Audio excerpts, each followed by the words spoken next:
One thing about us as men, it's all about choices. I've been married for 40 years and I messed up a couple times in my marriage. But God has blessed me to be with a good woman for 40 years.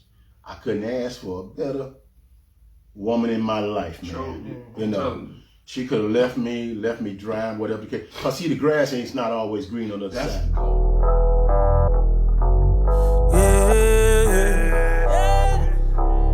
They said I should give it up, like that just ain't good enough. I wasn't tough enough to make it through the storm, so I tried to feed my fire, doing what I desired. I'll never give it up. I'm nothing like before. One thing about us as men, it's all about choices.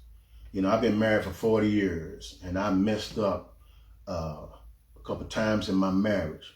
But God has blessed me to be with a good woman for 40 years. I couldn't ask for a better woman in my life, man. She could have left me dry, whatever the case. Cause see, the grass ain't not always green on the other side. That's the cold part. Pops. Yeah. But I had guys like y'all, man, that made me want to go to work and do better as a man. But I kept slipping, drugs, pills, alcohol, women. But God kept his hands on me to keep trying to mentor, guide these fellas, wish them well. At the same time, while I'm encouraging y'all, I'm struggling. And because you never showed none of that to us. I didn't, man. We didn't see none of that. I did. And what I loved, what I really loved, I'm gonna tell you, was the fact that, yeah, you was my coach, but then Birdie became my mom. Yeah. And you calls her on Mother's Day. Calls her. Yep. I used to be so faithful with calling her. And then once I got married, it kind of slipped away. Yeah. I didn't do it as much. Yeah. Because, and my mom. Yeah. My mom was, you call Birdie. Yeah. I was like, Mama. And people would ask me, what a lot of people didn't know it, but you even asked me. You was like, why you do that? Hey, Birdie's man. like my mom. Because she did things for me. Yeah. That my mom couldn't even do. You was welcome at the house at any time. Man. You was welcome any time at the house, man. I looked at all of y'all like my son. Elber Craig went to Oklahoma State. Yes. Right today. Great player. Right today. Great dad. What's going on, Pops? What's going on, Pops? And man, like I said, I was just totally blessed. I had a lot of support from family. Don Willis was one of my biggest supporters when he became head coach. Yeah. Rob was big time to me. Because Rob said, hey, I need a defensive back coach. I got everything but a defensive back coach. I'm going to start you out with $500. I was like, okay, well, that's good. Rob could. Well, I thought the $500 was just for the varsity. But man, I was coaching 9th grade, everything, JV, the weight room, and the varsity for $500. But because I knew I had a school man who had that tradition, Millwood. Yeah. I wanted to be a part of that. So man, I looked up. I just turned in my keys and my sliding card in June because I've been affiliated with Millwood. Coach Hayes brought me on. I retired from Tinker 4 years ago. Yeah. Coach Hayes brought me on and to be the game manager and look over the program and all that. I just turned in all that stuff in June. Yeah. So I've been affiliated with Millwood for 33 years, but then again, my heart is still with my Bobcats. Right. That's where I played. That was always your heart. You would tell us, you would wear a Bobcat shirt. Yep. To practice. Yeah. Yep. And we would look at yep. I can't believe especially Venice. Venice be like, take that off. Purpose. Yep. Because you was like, oh man, y'all can't hit. I wish y'all would. Yeah. And then we in there knocking. Yeah. Because you would tell us, you would pair up the people that should be together. Like, you would always pair me and Lamar. You and you. I was like, you pair him and Eugene. But y'all made each other better. But we made each other y'all better. Now, if we slow play. Yeah, man. Yes. You, Coach McElwee, Dino, y'all would get us. One thing I love about Mac, he's gone. Mac is gone now. McElwee is gone. Rest in peace. And Mac didn't know anything about coverage and stuff. So Mac had a house over here over in Forest Park. Mm-hmm. No, not Forest Park. What's that over there? Not Forest Park. Not Forest Park? Not Nickel Hills, but what is The Village? Village. Not Forest Park. You're talking about, it's close to Nichols Hills. Where did Mac live, man? But I can't anyway, remember. yeah, I'll think of it in a minute. But he had a swimming pool. Yes. So we was drinking one night. He said, son, I need you to teach me all these secondaries. So I taught him everything. And we drinking, boy, and I can't swim. So I fell in the pool. Oh my goodness. I can't swim. So boy, good thing I wasn't too far away. Mac pulled me back up. But the saddest thing hurt me one night. Mac, I'm watching college football. Mac called me. He said, son, I got cancer. Yeah. And when he called me, he had cancer. See, Miss McAwee helped me with my child support. At this time, Right, because she was just a lawyer. She was a lawyer. Yeah, she was just a lawyer. And if she saw me and my wife coming out the courtroom, she said, what you doing? I said, I got child support. And she said, who represent you? I said, well, we doing it by ourselves. Mm-hmm. She said, no, I got y'all. She didn't charge us not one penny. I believe it. Not one penny.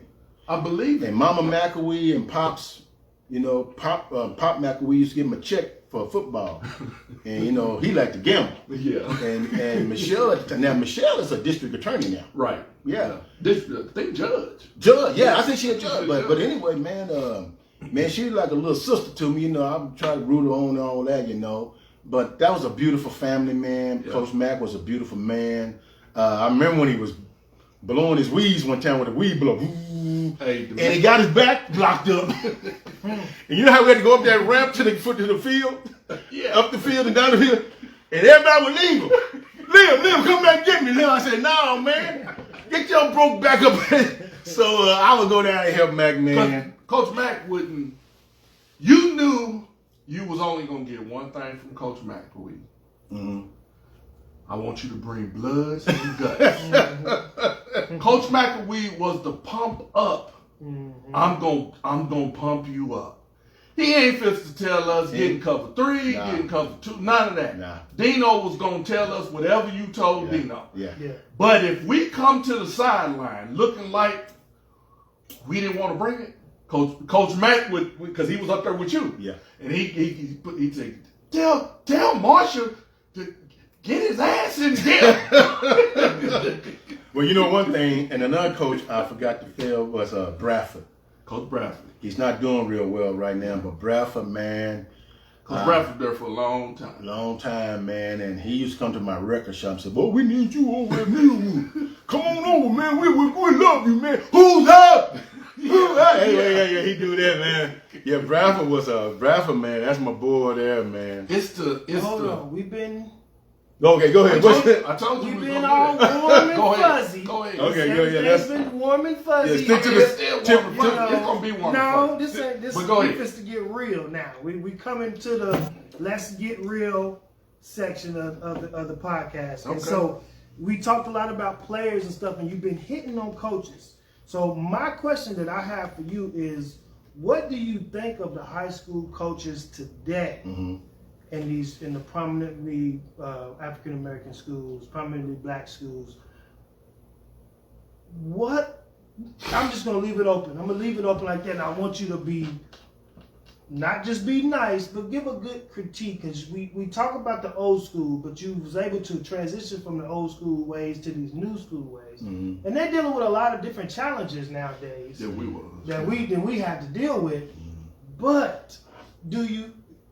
Because we talk about the kids are different, the kids are different, the kids are different. I just have a theory that not only is the kids different, the coaches are different. Mm-hmm. What do you say? I totally agree. I just was so blessed for many years to be around a lot of coaches at Millwood that had passion for the game and had passion for the young players, the players. Mm-hmm. I don't know if that's still there. I looked at Millwood staff. You got Donovan Woods up there now as our defensive coordinator. Mm-hmm. I know the whole Woods family. Donovan's got a lot of expertise now. Chomp's son, Darwin Franklin, is the head coach. Mm-hmm. He's got a good staff. I think that staff right there that I see all the time, I think Darwin has surrounded himself with a lot of guys with passion for young people and passion for the game. I mean, They only lost one game this season. Right. I have no idea what's going on in the city. A lot of kids got a lot of opportunities to do a lot of things. A lot of these kids, man, they don't know how to handle adversity. A lot of these coaches don't know how to handle adversity. When your back is against the wall, man, you got to come out fighting. You know, when we won that first state championship, I think we lost 2 or 3 games, but then after that, we went on the road. That's right. And we met Udagal in the championship, and they look like Notre Dame coming down there and ran with them gold helmets. But I think Ed caught a big time pass. Yeah, man. Let's put it on record. Because we was getting our tail whipped. Yeah, we was. And then they said, throw the ball to Marshall. Yeah. And I ran about 60 yards. Yeah. Like it's slow. Yeah. But slow as it hell. pumped everybody up. Yep. Everybody said, let's go. Let's go. And it's like our defense was like, that's it. Yeah.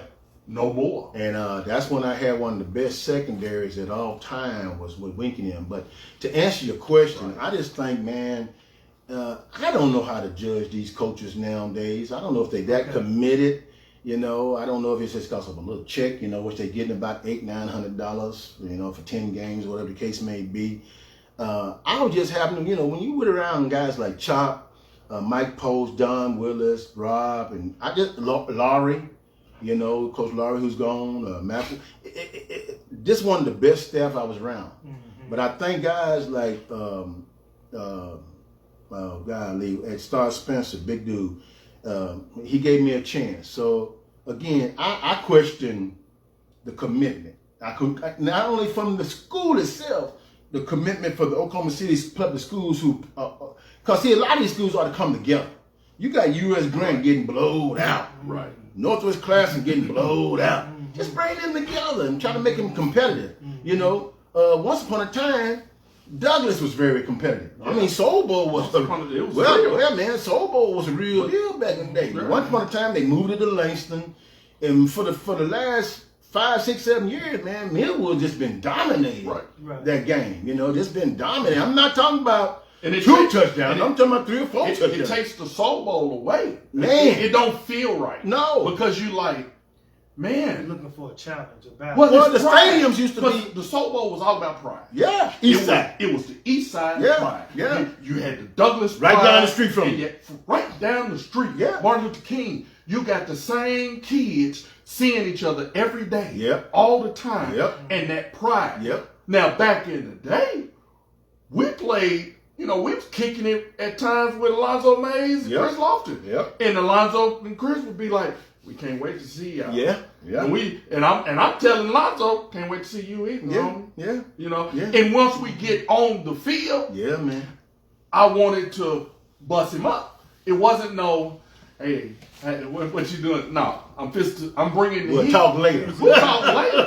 Lonzo is looking at me like 6'5". No, Ed is bringing the heat, so I got to bring the heat. Yeah, man. You see? Now, I believe, here's what I think has missed, and I could be wrong. That's why I want you to chime in on it.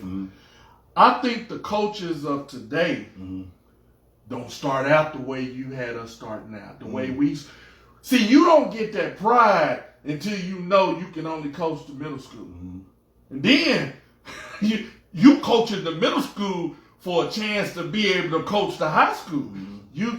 It's just given to them now. You know, instead of with me, you With me, you had to earn your spot. Oh, goodness. You had to come to work every day. I gave everybody a playbook. You better know it. Then I told somebody the other day, y'all don't want to know this, but we played on Fridays, but I gave out a test on Thursdays. Sure did. I gave out a test. I said, get on the board or do this on the board or something, because my thing was we all got biceps, triceps, quads, and hamstrings and all that. But I wanted to make sure my players from the neck up was ready. Right. If you're ready from the neck up, can't nobody beat us but us. Right. You know, but to get into your question, man, I just don't, I'm not around a lot of these schools, but I can just get a feel what's going on. Because see, one thing about at Millwood, and even with Darwin, the head coach now, and before he even got there, it's been real consistent. You can't beat consistency. When you bring in a coach and he going after 2 years, you bring another coach, he going after 2 years. Right. You know, I think Darwin's been there now 7, 8 years. Something like that. Yeah. You know, his dad won 16 basketball championship. Right. Consistency, Miss Spears. Right. So when you have consistency and you bring in people who loves the game and love working with young people that wants to help. You know, I remember when Gary Woods came to me one day. Now his brother's name is DeJuan and Donovan and Rashawn, right? Mm-hmm. Well, Gary came to me one day and said, man, I sure want to help coach. And I said, do you just want to help coach because your brothers them are here? Or you going to be here after they get here? Mm. Well, Gary was still there. After his brothers and them, Gary, after his brothers and them went to Oklahoma State, Gary was still there. Okay. Matter of fact, after a while, I trusted Gary, and I basically gave him the defensive backs. Mm. You know, all I had to do, I had Macmillan coaching the linebackers, and him and Bernard Rome. I had Bill Walters doing the defensive line. I sat back, man, them dudes, they gave me at halftime, they gave me some of the best advice. Okay. One thing about Chop, that's why I said about the coaching. Mm-hmm. One thing about Chop used to tell me all the time, don't do too much too fast. Keep something in your hip pocket. Boy, if I saw that the blitz package was working, shit, we coming. Mm-hmm. One year we sacked Northeast quarterback named Pounds, whatever his name was. Mm-hmm. We must have tagged him like 8 times before halftime. I'm telling you. Yeah, man. The guards wasn't doing nothing. I said, shit, just keep going. Right. That ain't my fault. But it was on. Chop was my mentor, Bradford, all them guys that was already at Millwood, man, they accepted me.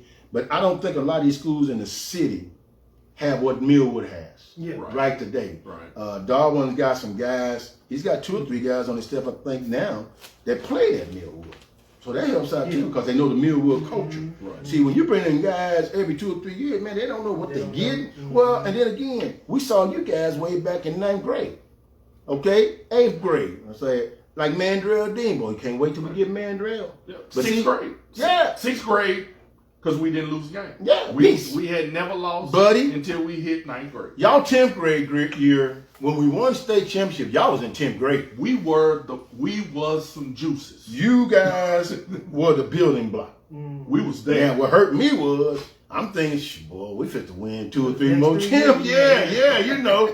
But we fell short. But to do it in 10th grade with Buddy as the quarterback, right. It's a 10th grader. Cornelius Davis. Yeah. Mm-hmm. Yeah. And Mandrell. Oh, you got, and then we had the big hogs up front. I call them the big hogs. Right. Because that's what they used to call the Redskins line was the hogs. So I said, and every time Buddy would get under the center, or the guards, or the 2 guards, they pay us for coming. You see nothing but they crack. I said, my brother was the center, bro. I said, man, how you? Yeah, little. He was big. He was little, but the rest of them was big old hog. Yeah. But man, what a talented team. But again, to answer your questions, a lot of these city schools don't have what Millwood have. Now, when you look at the Jinx, the Wassas, the Bixby, and all them, man, them get them kids from 7th grade on up. Right. You know, 7th grade on up, they know the system. Right.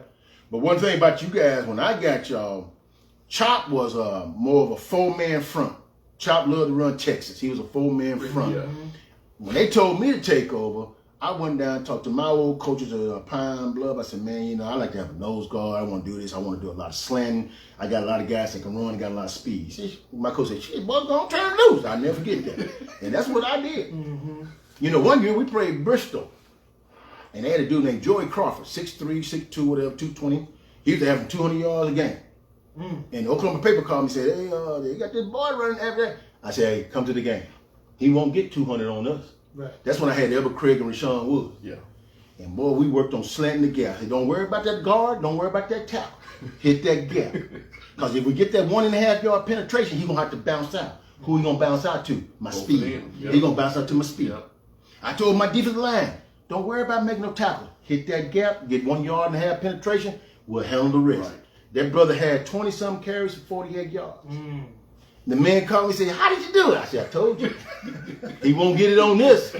Now, you talked a lot about Millwood Falcons, but can you take a minute, you know, and kind of, because your roots are at Star Spencer, we mentioned that, Star Spencer and Star Spencer Bobcats, you're kind of your roots of when you really got your feet planted in coaching, started at Star Spencer with, and me being, 5, 6, 7 years old and tagging along, being able to tag along, you know, those young men that I seen how you was able to transform young men into, players Right. and also just them being good people. Yeah. You know what I'm saying? And you were able to take, like you said, Star Spencer doesn't have what Millwood had, the tradition Right, and all of the legacy of, grades going up. Our school system wasn't like that. But what they did have was some rough country boys. Yeah. That I know that was Well, when I first ready to get after. when I first started volunteer coaching, I saw this kid, and he wasn't backpedaling right. And I just went out there to try to correct him on his backpedaling. So this coach came to me and said, "Hey, coach, who are you?" And I said, "Hey, I'm Renaldo Lemons. I used to play here." And then it dawned on him, his name was Strotter. And he was like, "Oh, yeah, okay, I'm sorry. Come on, we need some help." And that's when I started volunteer coaching. And one thing about I'm one of the baddest Negroes that ever came out of Star Spencer. That's true. Yeah, I'm one of the baddest Negroes. I mean, I love the guys I played with in 75 and 76, man. We had some hellified players.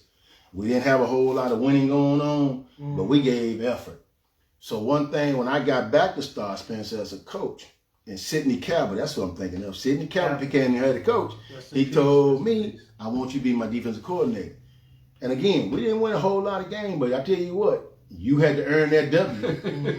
You had to earn that W. And all my DBs that I had, I never had a DB basically over 5'8", 5'9". But boy, you're going to get stained.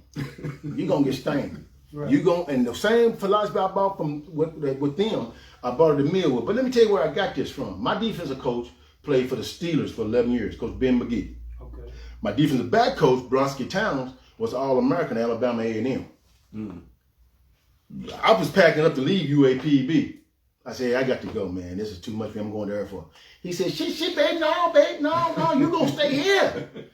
And I called my dad. I said, "Dad, come get me, man. I can't. This is tough."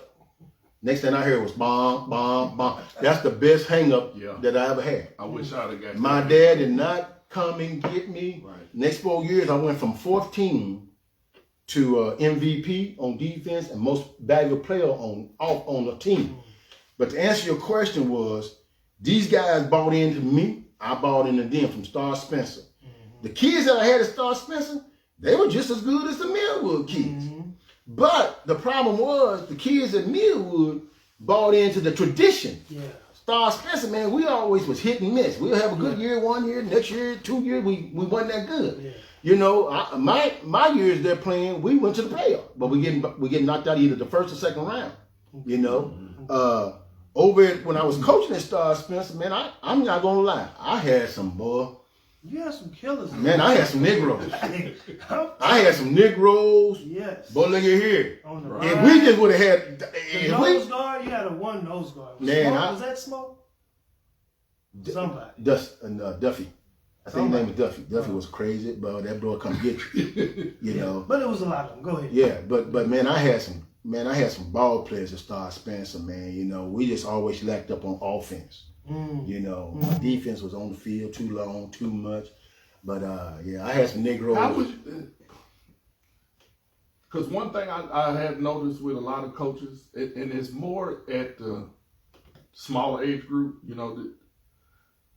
and I never seen you do this. You never treated Jabbo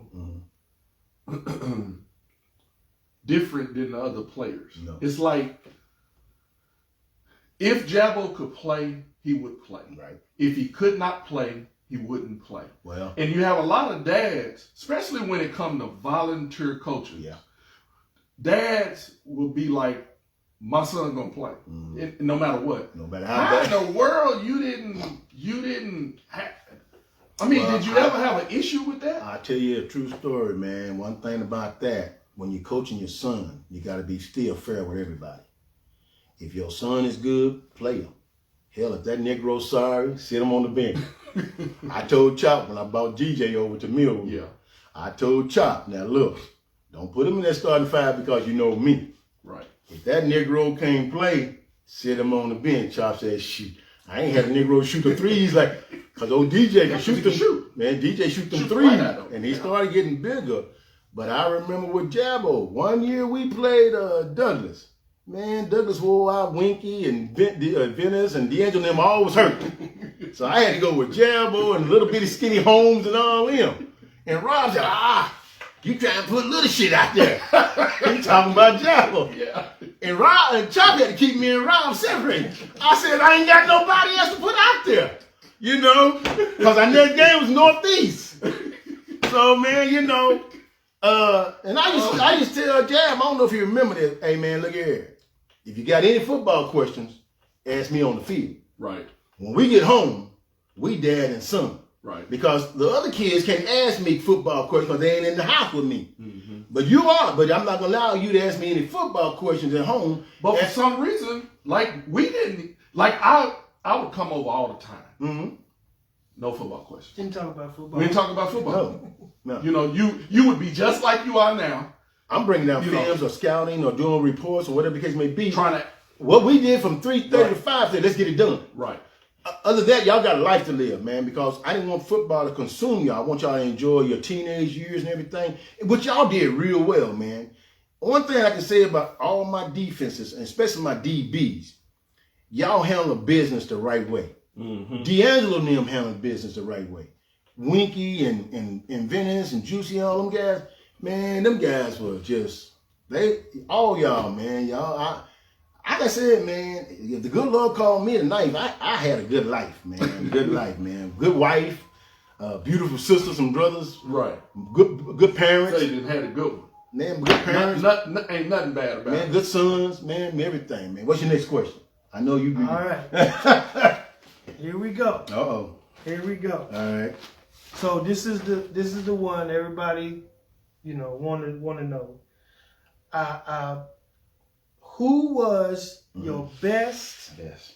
overall Mm-hmm. DB group? Pound for pound, Pound for pound, player for player, player for player. based on skill and talent, consistency and execution of course, all while being, we always also pride ourselves in looking good when as DBs being on the, all four positions was locked and loaded.